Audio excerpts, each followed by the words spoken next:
За Монгол улсын үндсэн хуулийн 20 дугаар зүйлд Монгол улсын хурал бол төрийн эрх барих дэд байгууллага мөнгө бөгөөд хууль тогтоох эрх мэдлийг гагцхүү улсын хурал хадгална гэж 25 дугаар зүйлийн 4-р хэсэгт улсын хурлын бусад бүрийн эрх зохион байгуулалт үйл ажиллагааны журмыг хуулиар тогтооно гэж 28 дугаар зүйлийн 1-р хэсэгт улсын хурал үйл ажиллагааны зохих салбар чиглэлээр байнгын хороотой байна гэж мөн хуулийн 2 дугаар хэсэгт байнгын хороо болон бусад хорооны бүрэн эрх зохион байгуулалт үйл ажиллагааны журмыг хуулиар тогтооно гэж тус тусаасан. Монгол улсын үндсэн хуулийн 21-р зүйлд заасны дагуу сонгуулийн холимог тогтолцоогоо сонгож байгуулагдсан 126 гишүүний бүрэлдэхүүнтэй улсын хурлын бүрэн эрх 2024 оны 7 дугаар сарын 20-ны өдөр анх дугаар чуулганаа хийж тангар өргөснөөр хэрэгжиж эхэлсэн. Энэ удаагийн парламентын бүрэн эрх хэрэгжиж эхэлснээс хойш 4 дахь ээлжид чуулган хуралдаж байгаа бөгөөд ээлжид бус нэг чуулганыг хурдуулсан байна. 9 дахь парламентын бүрэн эрх хэрэгжиж эхэлснээс хойш 2 жилийн хугацаанд төсөл өргөн мэдүүлсэн өдөр хүртэл нийт 131 хууль улсын их хурлын 169 дугаар тогтоол баталсан өмнөх бүрэн эрхийн хугацаанд баталсан хуулийн 8.9-т дүүцэхээр байна. Түүнчлэн 2025 оны 7 дугаар сарын 9-ний өдрөөс улсын их хурлын үйл ажиллагааг 8 байнгын хороо 15 дэд хороотой байхаар зохион байгуулсан. Ийхүү зохион байгуулснаас хойш 2025 оны 8 намрын ээлжид чуулганы хуралдаанд 5 дэд хороо 1-2 удаа 2026 оны хаврын ээлжид чуулганы чуулган хийснээс хойш 5 дэд хороо 1-4 удаа тус хуралдсан бол 10 дэд хороо хуралдааг байна. Түүнчлэн 2024 оноос өнөөдрийг хүртэл эрс бүрдээгүй улмаас байнгын хорооны хуралдаан 38 удаа, эрс бүрдсэн ч бусад шалтгаанаар 19 удаа нийт 57 удаагийн хурлаа хойшилсан. Нөгөө талаас улсын их хурлын ёс зүйн асуудалтай холбогдуулан 2026 оны намрын ээлжид чуулганы хуралдааны ёс зүйн дэд хороонд 7 гомдол 2026 оны 1-р хуулиар ёс зүйн дэд хороонд 52 гомдол ирсэн тоо мэдээ гарсан байна.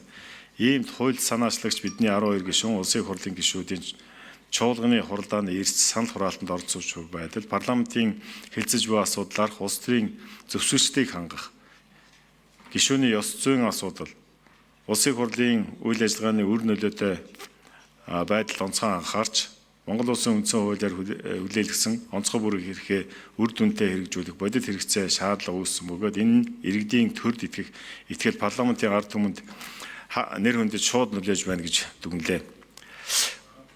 Үүний хүрээнд улсын их хурлын зохион байгуулалтыг оновчлох, үйл ажиллагаа боловсронгуйлгах, гишүүдийн эрс оролцоо хариуцлагыг сайжруулах, улсын их хурлын үйл ажиллагааны бүтээмжийг нэмэгдүүлэх, бүтээмжтэй ажиллаж буй гишүүдийг дэмжих, хууль тогтоомжийн төслийн хилцүүлгийг чанаржуулах, мэргэсэн байнгын хороодод түшиглсэн парламентыг бэхжүүлэх зорилгоор миний бие улсын их хурлын гишүүн СБМ цогт А. Ариун Заяа, Н. Батцөмбөрөл, Ж. Батчаргал, Б. Бэсэн, Ч. Лодо Самбуу, О. Отгонбаяр, Д. Пүрэв Даваа, Ц. Сандаг Очор, Р. Сэд Дорж, Г. Тэмүүлэн нарын 12 гишүүний хамтар улсын их хурлын тухай хуульд нэмэлт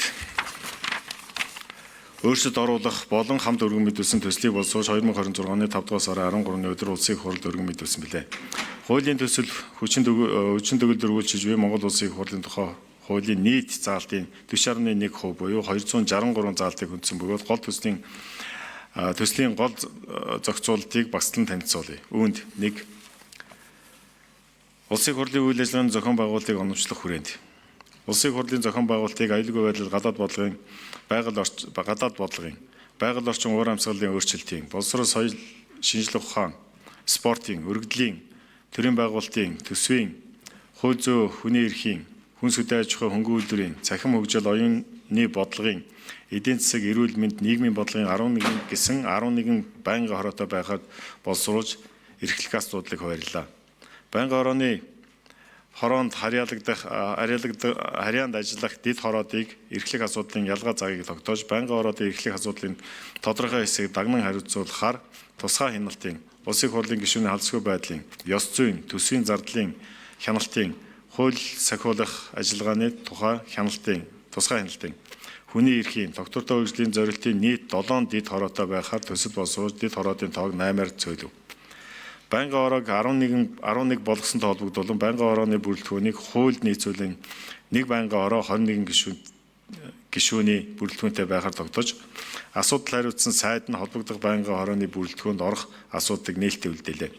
Байнгын хорооны дарга нар хүндэтгэн үзэх шалтгаантайгаас бусад тохиолдолд нэгдсэн хуралдаанд заавал олсож байнгын хорооны эрхлэх асуултад холбоотой гишүүдийн асуултанд хариулах өргөжүүлсэн зохицуулалт тусгалаа. 2. Улсын их хурлын гишүүдийн эрдэсийг сайжруулах, саналаа биечлэн өгөх, үүрэг бий болгох, бүтээмж нэмэгдүүлэх, гишүүдийн бодит оролцоонд үндэслэн хариуцлага ба итгэлийн механизм бүрдүүлэх хүрээнд. Ээлжит чуулганы хугацаанд гишүүний эрдэс саналаа биечлэн өгсөн байдал, чуулганы хуралдаанд асуулт асуусан, үг хэлсэн тоо, дотоод гадаад албан томилол, хууль тогтоомжийн төсөл санаачилсан, хамтран санаачилсан, ажлын хэсэг ахалсан, бүрэлдэхүүнд нь ажилласан, хянан шалгах үйл ажиллагаанд оролцсон байдал болон хууль тогтоомжийн төслийн талаарх гаргасан зарчмын зөрүүтэй санал, энэ хууль заасан хариуцлага хүлээх эсэх талаарх мэдээллийг бодит цагийн гормоор олон нийтэд ил тогтмол мэдээлэх зохицуулалт тусгаж, уг бодит оролцоог үндэслэн гишүүнийг хүссэн байнгын хорооны бүрэлдэхүүнд оруулах, байнгын дид хорооны даргаа сонгох зэрэг үр нөлөөтэй ажиллаж байгаа гишүүнд итгэл үзүүлэн дэмжих, нөгөө талаас эрс санал хураалтад биечлэн оролцсон талаарх бодит мэдээллийг үндэслэн хариуцлага хүлээлгэх сонгогчдод хууль зүйн механизм бүрдүүллээ. Гишүүн саналаа заавал биечлэн өгөх зохицуулалт нэмж, улсын их хурлын хилцэж буй аливаа асуудлаар гишүүн идэвхтэй үйлдэлээр саналаа илэрхийлэх асуудлыг нэг мөр ойлгон хэрэгжүүлэхээр тусгалаа. Хууль тогтоолын төслийн анхны болон эцсийн хилцүүлгийг шаардлагатай гэж үзвэл байнгын хорооны хуралдааны явцад гишүүний гормын саналаар төслийн хилцүүлгийг мэтгэлцээний горимд шилжүүлэхээр тусгасан төслийн хилцүүлгийн чанарыг дээшлүүлнэ гэж үзлээ. Гишүүний ёс зүйн дүрмийг хууль тогтоох, хуулийн биелэлтэд хяналт тавих, бүрэн эрхээ шударгаар хэрэгжүүлэхэд чиглэсэн байх бөгөөд ёс зүйн дэд хорооны ажиллах журамтай байхаар нэмт тусгав. Мөн ёс зүйн дэд хорооны бүрэлдэхүүний хүлээн зөвшөөрөгдөх байдлыг нэмэгдүүлэхээр улсын их хурлын аль нэг дарга хуулиар тогтоосон чиг үүргийнхээ өрөөнд ёс зүйн дэд хороог удирддаг байхаар тус нэмлээ. Аль нэг дэд дарга.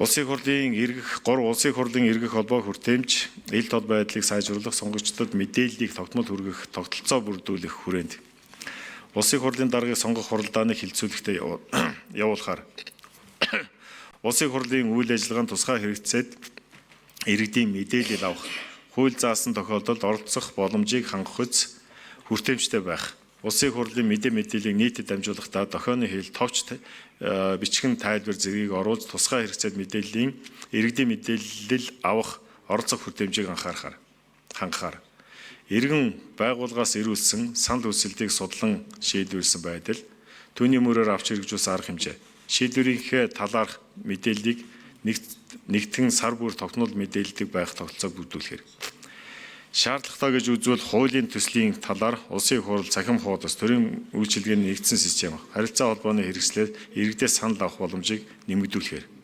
баталсан хууль тогтоомжийн ач холбогдол, үр нөлөөг иргэдэд энгийн ойлгомжтой богино хэмжээний дүрс бичлэг болон зурган зэрэг хүртээмжтэй хэлбэрээр бэлтгэн иргэдийг тогтмол мэдээлэлээр хангадаг байхаар өргөн мэдүүлсэн хууль тогтоомжийн төсөл хилцүүлгийн үйл явц болон баталсан хууль тогтоомжийн зохицуулалт, ач холбогдлыг хууль санаачлагч гишүүн, ажлын хэсэг, байнгын хорооны дарга тайлбарлан таниулж тогтмол мэдээлдэг байх нөхцөлийг бүрдүүлэх зохицуултууд нэмж тусгалаа. 4.